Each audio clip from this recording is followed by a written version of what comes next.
Welcome back everybody to Spartan Chats. I'm your host SinCitySpartan, and I also want to welcome everybody from the Halo Fix channel to Spartan Chats. This is a show I do every Monday on my channel, and I take viewer submitted topics from Twitter or the comment section below and talk about them. I only take real or serious topics, nothing like, hey, what's your opinion on this chick's boobs? I don't do that. That's what I used to do with Let's Talk, but no more.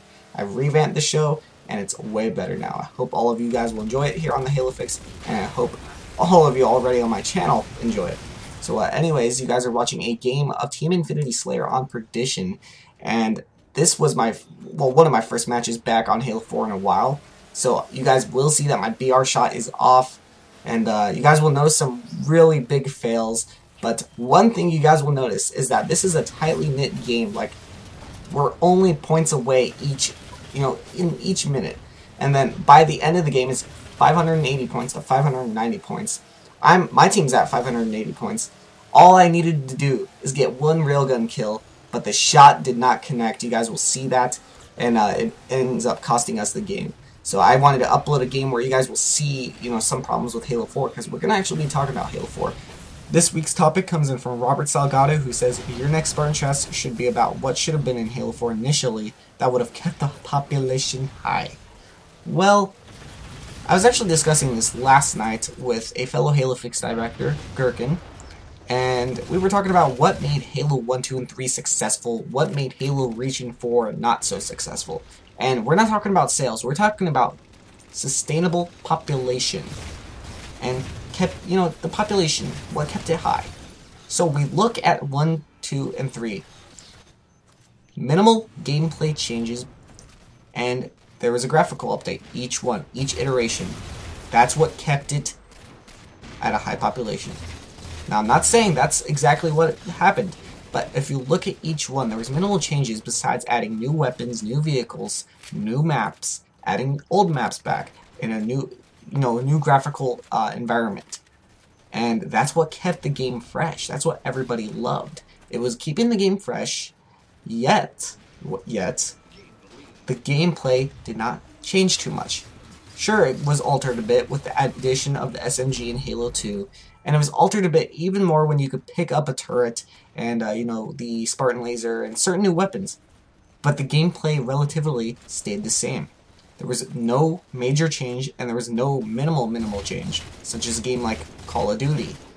If you look at Halo Reach, though, huge change, and the reason being is that Bungie, that was their last Halo game, why not go crazy? Why not add things that they haven't done before?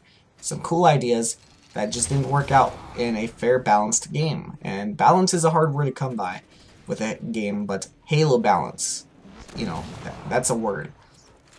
And that's a word I will stick by with that. But Halo Reach did not have the quote-unquote Halo balance that the first three had.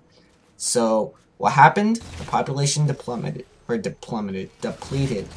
down to about 100k.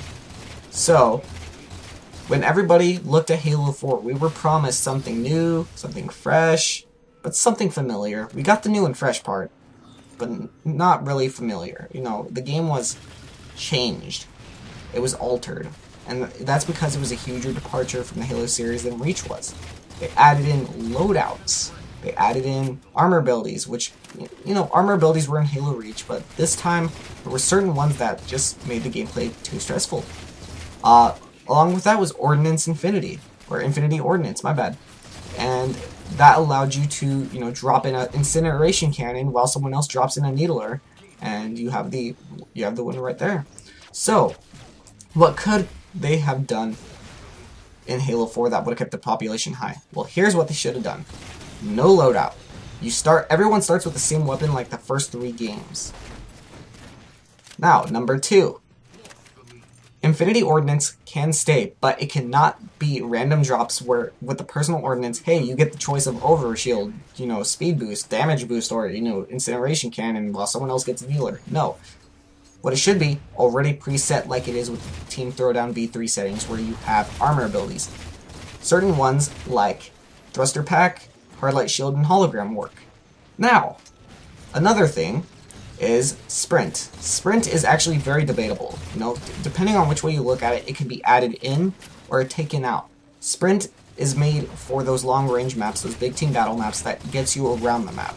While in Halo 3, you had smaller maps, or Halo 2 you had smaller maps. You had smaller maps in the other Halo games, so what you needed to do for a larger map was take a vehicle, and there was a big amount of vehicles to move around. So that's why sprint is added in. It's very debatable, but that's up to you guys to decide. And then, with all this, you guys are probably wondering why I said take out the loadouts. Well, loadouts promote imbalance, and imbalance promotes, well, a bad game. Now, when you look at a game like Call of Duty, and I'm going to use it as an example, there will always be that one overpowered class that everybody uses.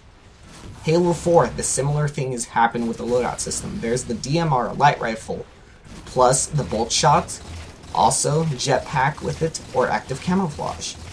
And that just makes the most overpowered class ever created, depending on which one you use, how you set it up. Anyways, I hope all of you enjoyed this episode of Spartan Chats here on my channel and on the Halo Fix channel. So go ahead and give a subscribe to Halo Fix and all the directors, as well as subscribe to my channel if you enjoyed. Leave a like if you did also, favorite it, and maybe leave a comment and tweet at me for next week's topic, because this show is coming here on Halo Fix, so that's very exciting. Anyways, I hope all of you enjoyed. I'm SinCitySpartan, and this has been this week's Spartan Chats. Anyways, I hope all of you enjoyed this.